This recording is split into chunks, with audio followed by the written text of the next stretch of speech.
Have you ever, like, thought about what your teenage self would think of who you are today? Oh, yeah.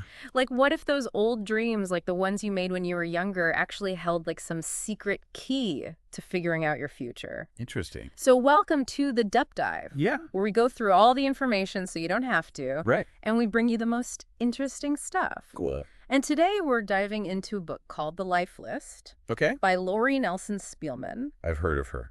Yeah, she's actually really interesting because she was a speech pathologist and a homebound teacher Wow. before she became an author. Interesting. So it seems like she has this really empathetic way of writing, Uh-huh. and her storytelling is like really emotionally intelligent. I could see that. And, you know, The Life List wasn't just any book. It was like a huge international bestseller. Oh, wow. So clearly, like, a lot of people really connected with it. Yeah. What's super interesting about the book is this main idea that really grabbed people. It's about this woman named Brett Bollinger, Okay. whose mom was the CEO of a big cosmetics company. Yeah, see. I know, right? Yeah. And so Brett thinks when her mom passes away, she's going to inherit the business. Makes sense. Yeah, but then she gets a really unusual inheritance instead. Oh, what is it? Her teenage life list. What? Yeah, so our goal in this deep dive is to kind of unpack this whole idea. Sounds fun. Yeah, because it seems simple at first, but it actually gets into some really interesting stuff. Like what? Like self-discovery and the power of family and second chances. I like it. And we want to keep it like engaging and easy to understand for you. Awesome. So let's get into this curveball Brett is thrown, right? Okay. Imagine you think you're going to get this huge corporation, right? Yeah. And then you get this list of goals from when you were a teenager. Wow. Her mom basically says to her, you have to do all the things you dreamed about when you were like 15 or 16 to get the inheritance. That's crazy. Yeah, and Yeah. these goals aren't like big career moves or anything. Huh? So what are they like? They're more like those whimsical, kind of silly things you dream about as a teenager, Okay. which are so different from her adult life now. I see. The book gives some specific examples, which is cool. Like what? So like falling in love, having a baby, owning a dog, even performing on stage. Interesting. Right, and these are all things that like most people just forget about as they get older and have to be responsible. For sure.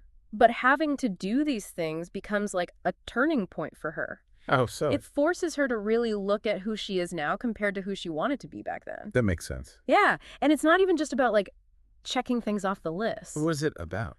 It's about what she learns about herself by trying to do these things. I see. This leads us to one of the main themes of the book, Mhm. self-discovery. Right. This list makes her look inside herself and reconnect with those old dreams. Cool.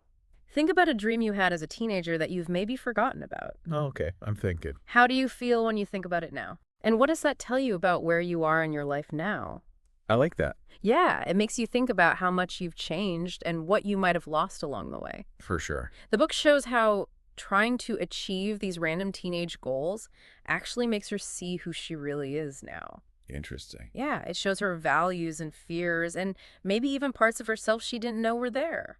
So it's like a journey of self-discovery through these tasks. Exactly. I like it. Another big theme is the mother-daughter relationship. Okay. Even though her mom has passed away, this list is like this powerful connection to her. Yeah, It shows how much our moms influence us even after they're gone. for sure. It's like a love letter from beyond the grave. Oh, I like that.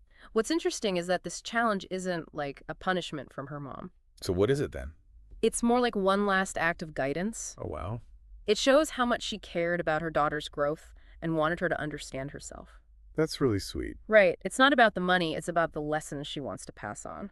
That's a cool way to look at it. Another theme that comes up is letting go of expectations. Okay. Her journey isn't easy or straightforward. Of course not. She faces all these obstacles and detours. Yeah. It's like life is purposely throwing her off course. Interesting. And the book shows that you have to be able to adapt and go with the flow. Right. Real growth comes when you let go of what you think should happen. And just see what happens. Yeah, exactly. I like that. And I thought it was really interesting how the book talks about finding joy in simple things.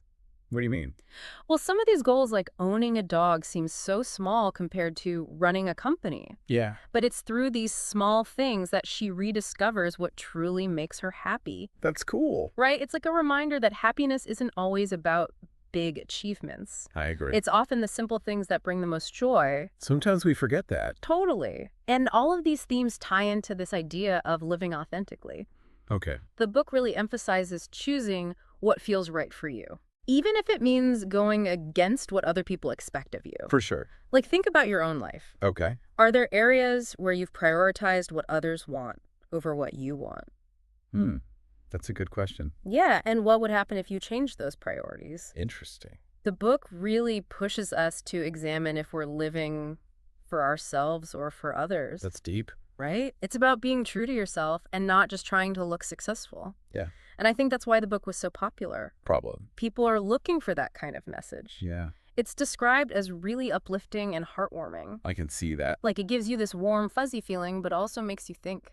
It's like a warm hug with a little bit of a kick. Exactly. I like that. It deals with loss and self-doubt, but it's still hopeful. Yeah. And the mother-daughter relationship is really strong and comforting throughout the whole story. That's good. A lot of people also say that the writing style is really easy to read. That helps. Yeah, there's no complicated language, so it's easy to follow. I like that. It makes these big ideas about life and self-reflection seem more approachable. Right. And it's inspiring to see Brett take control of her own life. Mm-hmm. It shows that it's never too late to change and go after your dreams. That's a good message. Now, of course, not every story is perfect for everyone. True. And some people might find parts of the plot a bit predictable. Yeah, especially if they read a lot of these types of books. Right, they might know what's going to happen next. Yeah. But for a lot of people, that predictability can be comforting. Yeah. It's like watching your favorite movie. Exactly. You know what's going to happen, but you still enjoy it. And it was also mentioned that the outcomes in the book are very idealistic. Like, things work out a little too perfectly, Okay. not always realistic compared to real life. Yeah. But again, that's kind of the point of the book. Yeah, it's meant to be hopeful and uplifting, Exactly. even if it's not super realistic. And finally, some people might find that the book isn't super deep. What do you mean? Well, if you're looking for really complex characters or literary techniques, this might not be the book for you. Okay. It's more about exploring these common themes in an accessible way. So it depends what you're looking for in a book. Exactly. That makes sense. So what are the key takeaways from the life list for you, our listener? Good question. It really shows how powerful it can be to revisit those old dreams from your younger years. Yeah. They might tell you something about who you are now. That's true. It also shows how much our families shape us, even in ways we don't expect. Yeah. And that it's important to be open to unexpected opportunities. I like that. And don't forget about the simple things, those small joys that can make you really happy. They're important. Totally. And finally, it's about having the courage to be yourself, Yeah. to follow your own path, even if it's different from what others expect. Living authentically. Exactly. I like that. Brett's story, even though it's fictional, can really help us think about our own lives. Yeah. So think about your own teenage life list. Okay.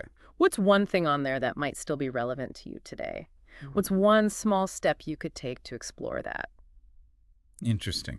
I hope this deep dive has given you some things to think about. Yeah, me too. We'll be back soon with another deep dive into something fascinating, Can't wait. so we can all learn a little bit more together. Sounds good. See you next time.